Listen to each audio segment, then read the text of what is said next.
In this presentation, we're going to review the literary elements that you've been working with all semester.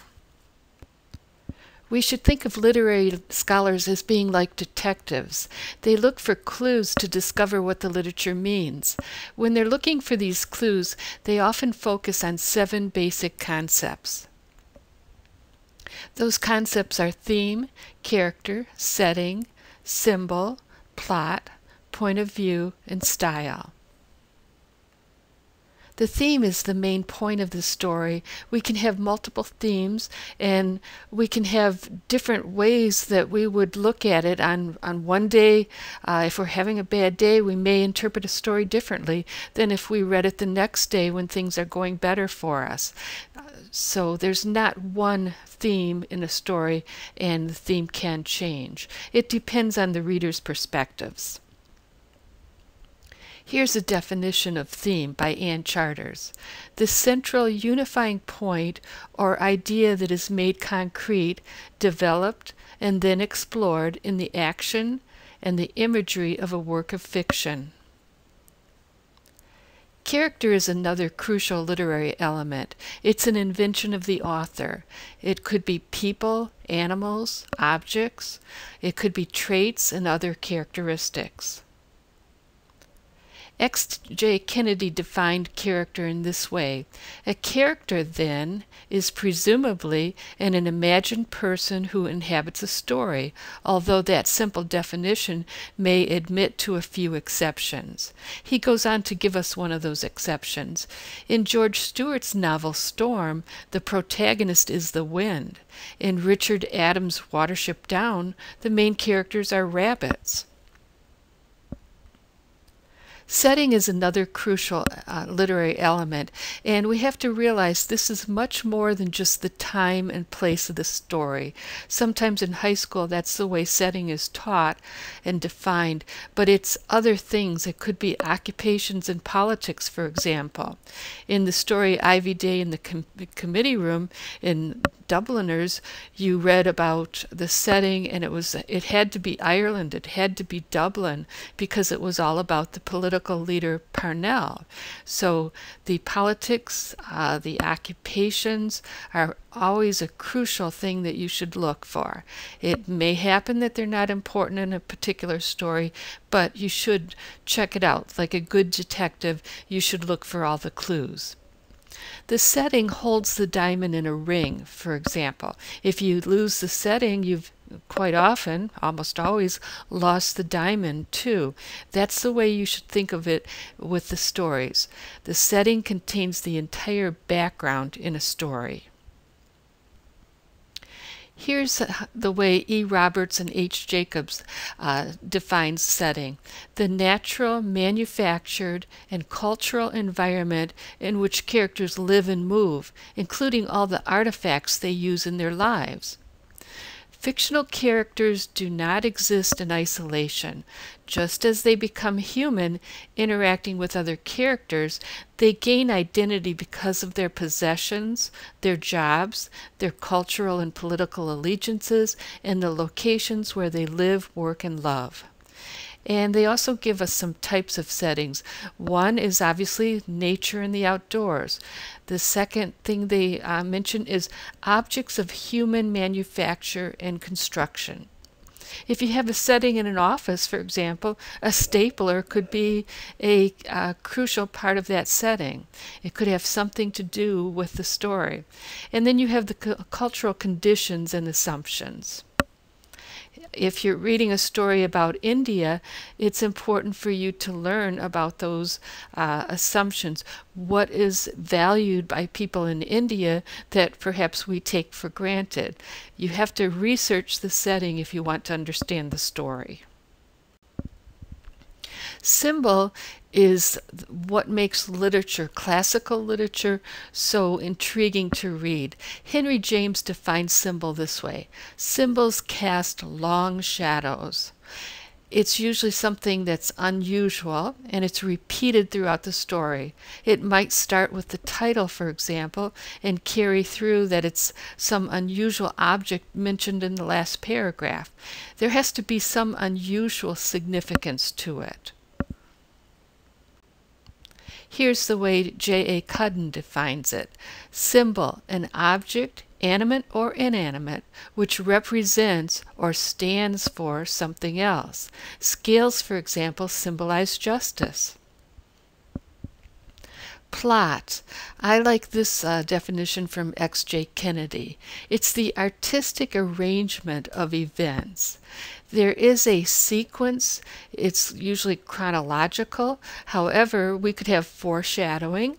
That's hints of what will come later in the story, or flashbacks, where you may start a story in January, flashback to April, and then move ahead to June. You don't necessarily have to have it in exact order. Ann Charters defines plot this way: the series of events in a narrative that form the action in which a character or characters face an internal or external conflict that propels the story to a climax, a rising point, and then the ultimate resolution. So notice that the word conflict is very important with the term plot.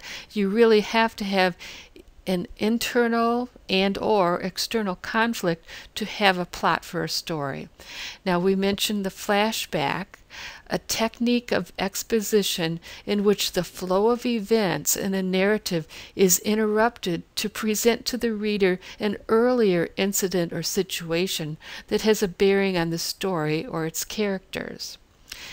We also talked about foreshadowing in the class. The introduction of specific words, images, or events into a narrative to suggest or anticipate later events that are central to the action and its resolution.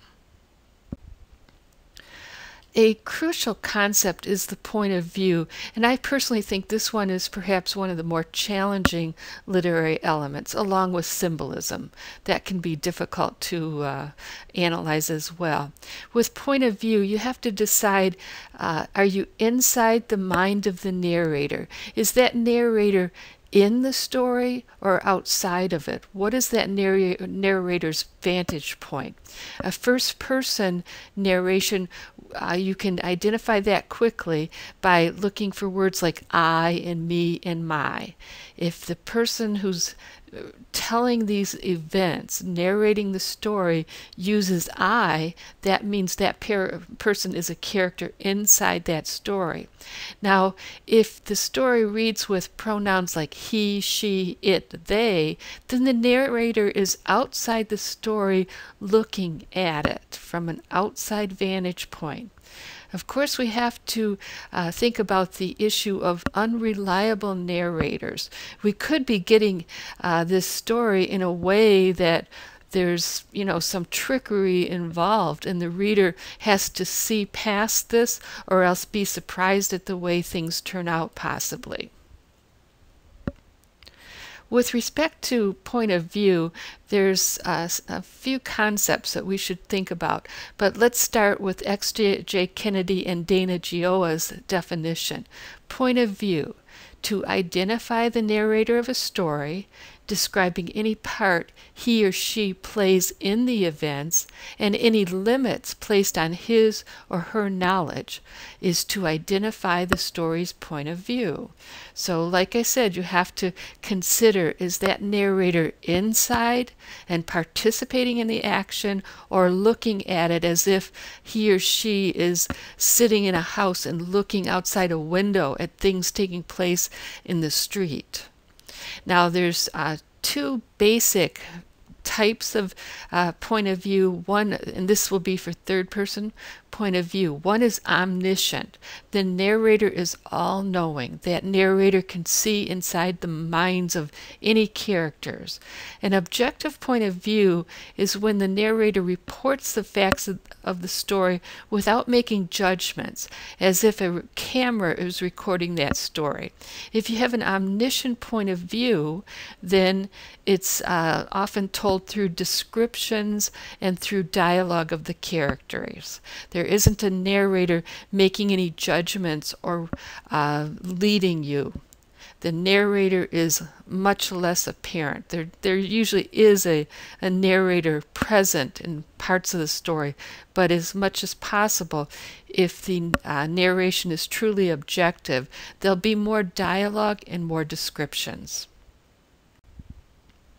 The style of an author is that author's unique expression, the phrasing that the author uses. And you get that phrasing through the words and sentences and paragraphs. But it's also the content, the choices that the author makes to express the story. And Thrall, Hibbert, and Holm define it this way. Style is the arrangement of words in a manner which at once best expresses the individuality of the author and the idea and the intent in his mind. Style, then, is a combination of two elements, the idea to be expressed and the individuality of the author. When we put it all together, we want to read literature like a professor, as you can see in the picture of the book cover. We have to read more than once. Don't expect to just breeze through it on a smartphone and think, oh, now I understand the story. You have to reflect. You have to understand there's no right answer. You should discuss these stories, and that's what we do every week in our discussion forums. You need more opinions, because when I read the story, I'm going to see it differently than you. And I'm very interested in how you see it so that I can widen my perspectives, not only with this story, but more likely with life in general. And if there's no right answer, how do you write about literature? Well, you have to justify your choices. You have to defend your interpretation of the story. So again, it goes back to being like the detective, the person who looks for clues to what the story really means. I'm very, very excited when I find an author that I like, a new author, and I look forward to reading what other books the author wrote and what books the author will publish if he or she is still alive. And I'm hoping that as you put together your final research paper, that this enthusiasm will come through and that you'll share my love of literature. Of course, you know, it doesn't mean that you have to. Literature may not be something you particularly enjoy, but maybe, you know, when you have more time, maybe when you're not rushed with work and other classes, you'll come back to it. So I hope this literary concept presentation gives you the foundation to be like the detective who wants to find the real, true meaning in the story.